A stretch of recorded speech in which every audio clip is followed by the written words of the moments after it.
Dear students, knowledge seekers and learners, welcome to lecture 3 of week 3 titled Capital Market. Today we are going to start our discussion by understanding the meaning and nature of capital market, followed by evolution of capital market. As objectives and functions are very important, after that we'll try to understand the objectives and functions of capital market, followed by discussing on the features of capital market. The structure of markets is integral part of foundation.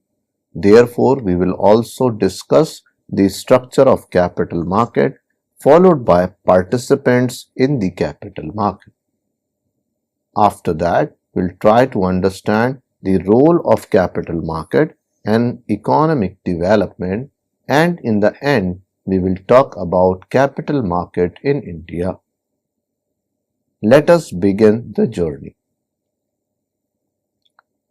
At the outset, let us try to understand the meaning of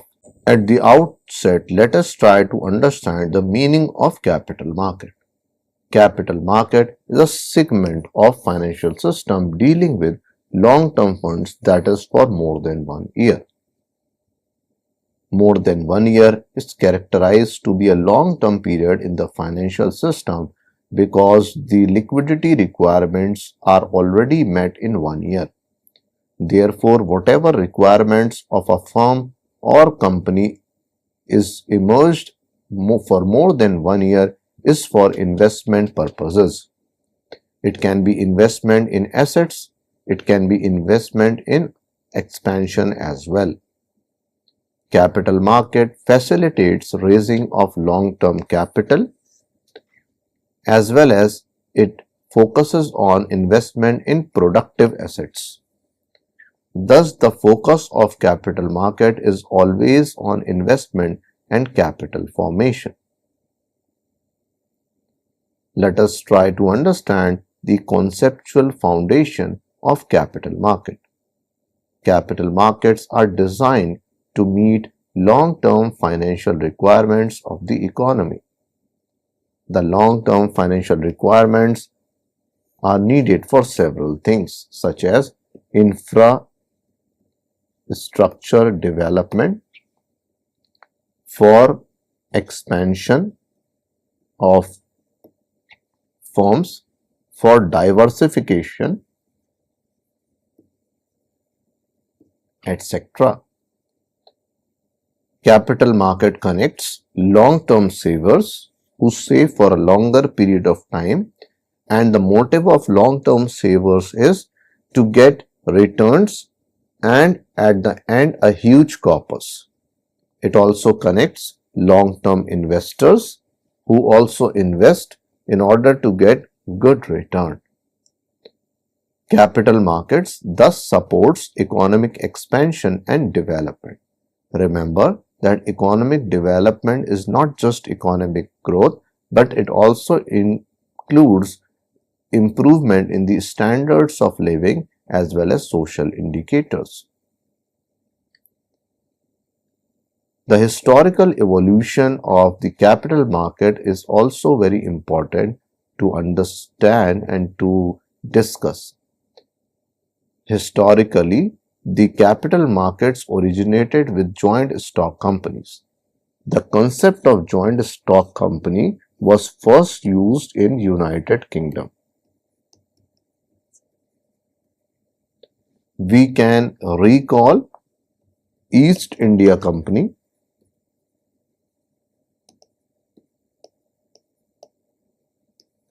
that came to India initially to do business and later on colonized India. So this is one of the example. It was actually a joint stock company which originated in Britain, that is United Kingdom. So the whole historical evolution of capital markets starts from the emergence and creation of joint stock company. Capital markets over a period of time developed with industrial revolution as more and more companies started participating in industries. It also developed with the expansion of capital-intensive industries, that is, those industries that required more investment into assets rather than more investment in human labor. Capital markets promote growth, which is linked to stock exchanges and corporate finance systems. The historical evolution of capital market reflects need for large-scale investment financing.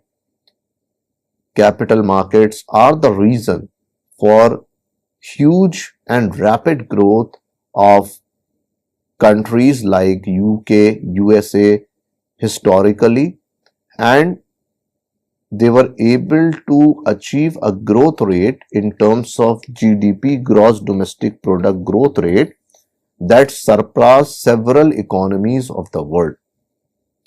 It is only in the recent times that all countries are witnessing a rapid GDP growth rate. But historically, it was only the developed countries or the countries that were making colonies all over the world that were able to achieve very high growth rate just because of availability of large scale investment financing. If we talk about India, the evolution of capital market in India is also characterized and divided based on independence and pre-independence period. The early stage in India, which was pre-independence, that is before 1947, was characterized by informal trading. So in the early stage, it was informal trading, and capital availability was only possible through informal and unorganized sector. However, when India got independence in 1947, so India started to take things into its control, and there was controlled and regulated development through the capital market. However, a significant reform came after the post-1991 reforms, where LPG policies were implemented in India, that is liberalization, privatization, and globalization. When this policy was implemented and Indian economy was opened up to the rest of the world, there started to achieve a huge capital flows from rest of the world. That was possible because of liberalization, wherein different types of foreign companies were allowed to invest in Indian companies through foreign direct investment with different modes such as greenfield investment, which were the fresh new investments, or which were the joint venture, which were actually collaboration, and later on came another mode, that is mergers and acquisitions. These modes of foreign direct investment provided opportunity for the foreign firms to participate in Indian capital market, and through this the growth rate of India also improved because India came out from the limited domestic investment to more investment that was available through foreign direct investment. Another important change that reflected the growth of capital markets in India was the establishment of SEBI, that is Securities and Exchange Board of India, formally that was established in 1992. The establishment of SEBI provided a regulated and controlled financial environment for the capital market, and through this the capital flows became more relevant because the markets became more fair and transparent. Another positive change that promoted capital market in India were further modernization of the stock exchange. From having a physical security certificate to the implementation of e-securities through NSDL, different depositories that transform the whole securities into the digital securities, the modernization of stock exchange started to happen, and thus promoting and further modernizing the capital markets in India. This also attracted a huge amount of foreign investment in the Indian capital market. Thus, the evolution of capital market in India started from informal trading, then it became controlled, and finally it transitioned to a market-driven system where demand and supply of capital flows determined the prices of the capital. Let us now try to understand the basic objectives of capital market. The first objective of capital market is to mobilize long-term savings. Mobilization of long-term savings is important in order to gain and collect huge amount of capital which can further invested into the corporate sector. Through this, the second objective is achieved for the capital market, which is facilitation of the capital formation. Capital formation is a process, and this process of capital formation can provide lots of opportunities for expansion as well as for diversification of the operations of the companies. The third objective of capital market is to provide investment opportunities. Investment opportunities are important because if avenues are not available where the people and firms will invest their idle money.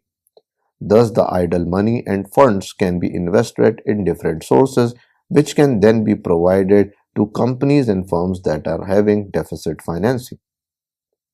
The fourth objective of capital market is to promote industrial and economic growth. Industrial and economic growth is important in order to improve the social indicators of the economy as well, such as employment, such as per capita income, etc. Thus, it is very clear by discussing the different objectives of capital market that capital markets are central to developmental finance, that is finance that can convert things into development. Let us now try to discuss the different functions of capital market. The first function of capital market is allocation of long-term funds. Long-term funds should be allocated to different sectors and different priorities. The second function of capital market is price determination of securities. Securities such as shares, debentures, etc. Their prices are determined in an open market through the demand and supply of these securities. The third function of capital market is facilitation of investment. The investment can be easily facilitated through capital market because they are properly regulated, governed and organized. The fourth function of capital market is to support corporate growth. Corporate growth can only be achieved through capital flow because corporate growth requires expansion and diversification. Both expansion and diversification requires more capital flows, and capital flows are provided through the capital markets. Thus, overall, after discussing all the functions of capital market, it is very clear that capital market ensures efficient use of long-term capital. Let us now try to delve into the key features of capital market. These include number 1, long-term maturity. The maturity of the borrowed sum is for more than 1 year. Number 2, higher risk compared to money market because there is more possibility of default in a longer period of time. Number 3, potential for higher return because there is higher risk, therefore there is high return. High risk, high return, so there is potential for high return as well. And number 4, which is the final key feature, is wide participation of individuals as well as institutions. Thus, after discussing and seeing all the key features of capital market, we can accept the fact that capital market are designed in such a manner which promotes growth-oriented investment.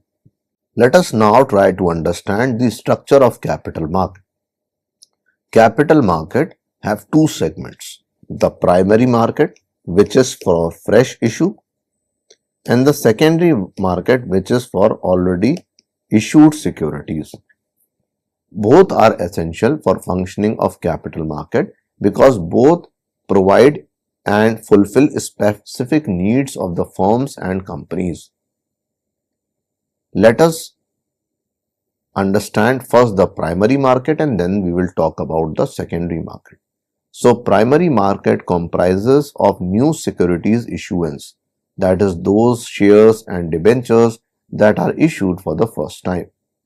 The functions of primary market includes raising fresh capital, that is again new issuance of shares and debentures, and generally it is used for financing new projects. When companies want to start a new arm, they want to diversify their product range, or they want to start operations in any other new country, they go for primary market, that is fresh issuance of shares. Primary market is thus the entry point of securities into the financial market. In contrast to this, the secondary market is for already trading existing securities. That is those securities, that is those shares or debentures which already have been issued but now are being traded due to change in their pricing. The functions of secondary market includes providing liquidity as well as continuous price discovery. Secondary market enhances attractiveness of investment and thus provides and achieves economic growth. Let us now try to discuss the participants in the capital market. There are different participants in the capital market. First is individual investors. Those investors who are investing for their personal reasons in order to meet out future contingencies. The second type of investors are institutional investors. These are institutions that have some idle money which they want to invest for long-term returns. The third type of participants are corporate entities. Those entities, they are joint stock companies and they also have some idle funds which they want to utilize so as to get non-operating income. And the fourth type of participant is the government sector, which also participates in capital market both for borrowing and lending purposes. Thus, we can say that capital market is characterized by diverse participation which ultimately increases the depth of the financial markets. If we talk about the institutional participants with respect to focus on India, these includes the mutual fund companies, the insurance companies, the pension funds. All these are institutional participants because they convert the individual's money into institution and then institution invest into the market. These particular institutional participants through these mutual funds, insurance policies and pension funds provide stability and long-term investment to the participants as well as to the markets. The intermediaries, that is financial intermediaries, also play a significant role in capital market. In this particular slide, we are going to understand that particular role. The financial intermediaries facilitate issuance and trading of securities. Different type of intermediaries are there. For example, the brokers. Brokers facilitate sale and purchase of shares, debentures and other types of securities.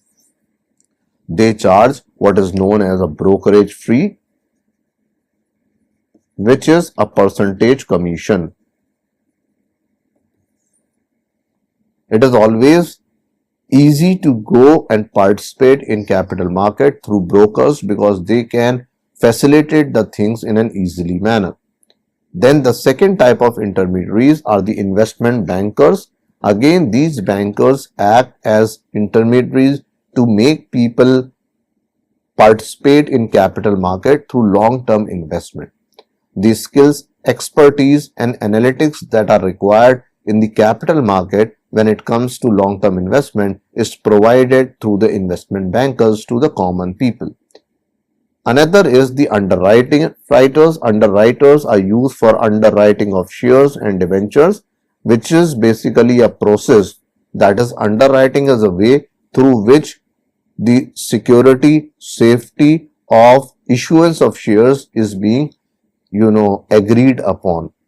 In case of non-issuance, the burden of the loss is being shared between the company and the underwriters. So underwriters are also very important intermediaries that help to mitigate the losses beared by company in times of issuance of shares and debentures. Overall, we can say that intermediaries that participate in capital market improves efficiency and transparency of the capital market system.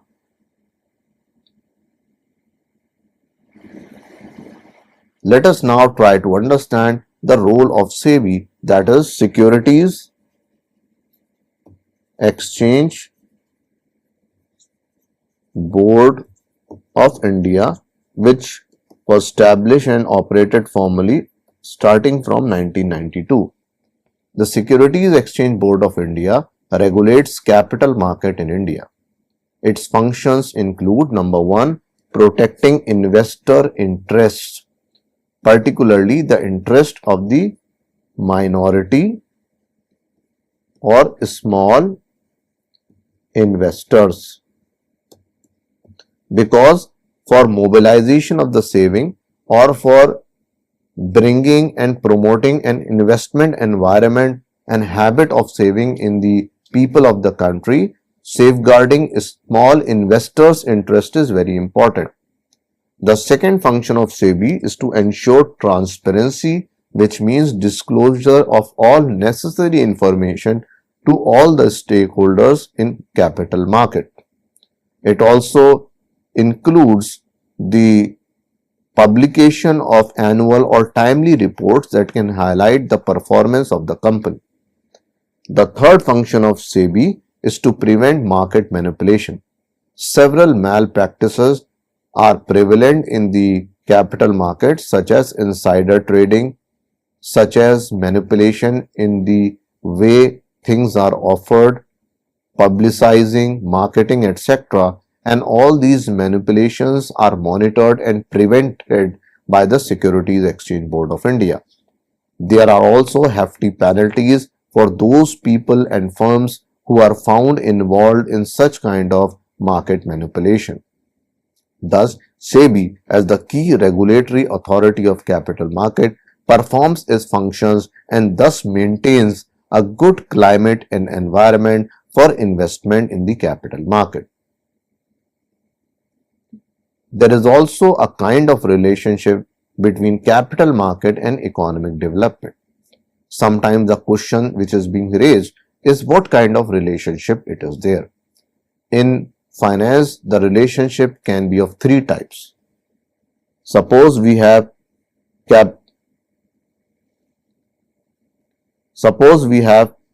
capital market and economic development. There can be three types of relationship. One, bidirectional.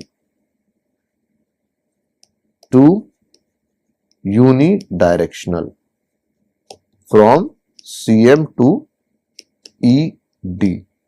Third, unidirectional, from ED to CM.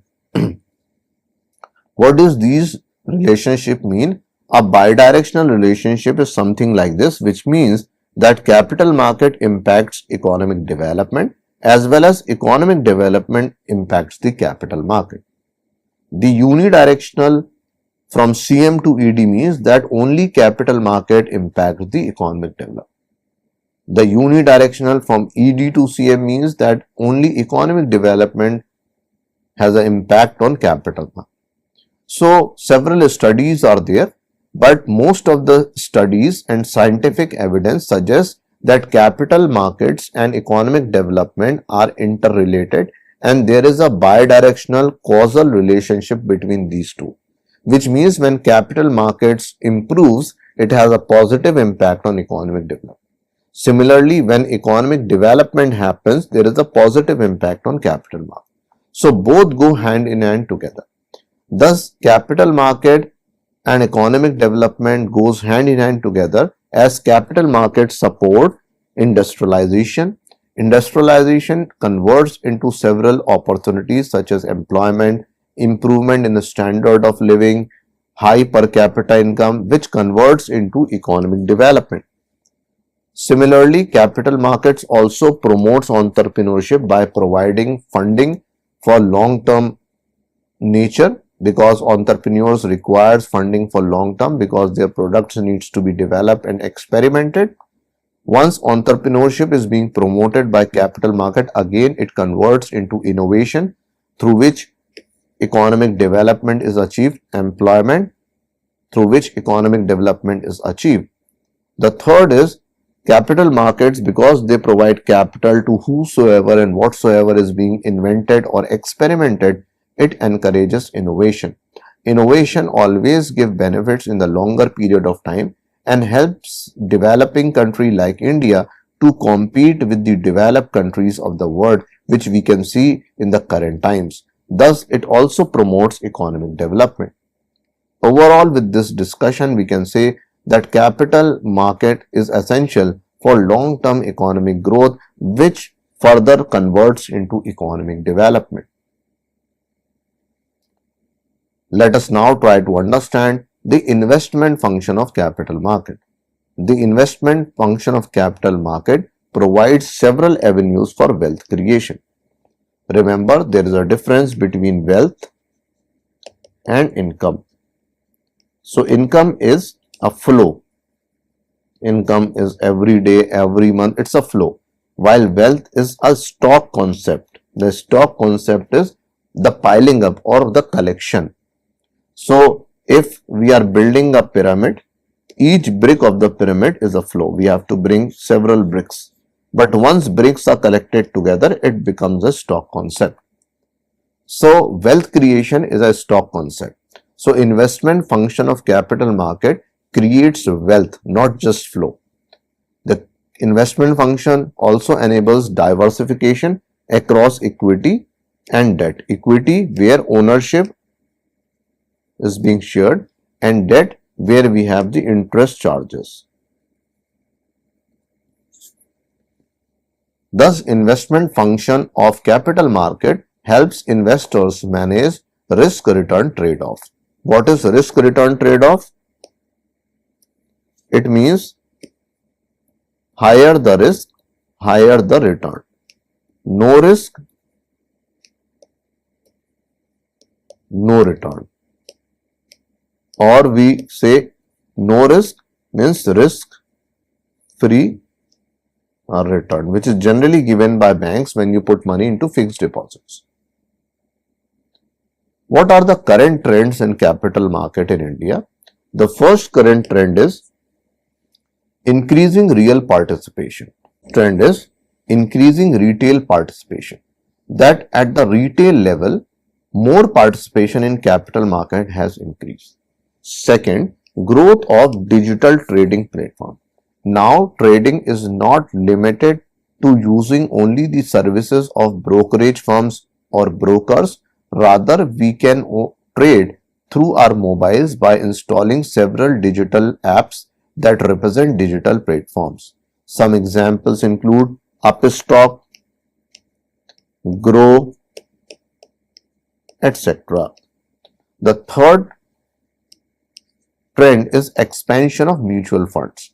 Mutual funds are very interesting instrument in which people can participate and invest a small amount of money as less as 100 or 150 rupees. So that expansion of mutual funds has also bolstered the capital market in India.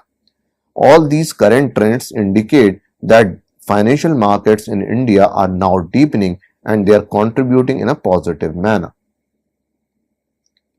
However, still some challenges prevail in the capital market of India because India being a developing country. The first is market volatility. Volatility refers to the flexibility in the prices of stocks and securities. That volatility is still there and therefore there are ups and downs in the stock market. The second challenge is information asymmetry. Still, information asymmetry, which means true and correct information is not available to everybody, is a major concern. The third is investor awareness gaps.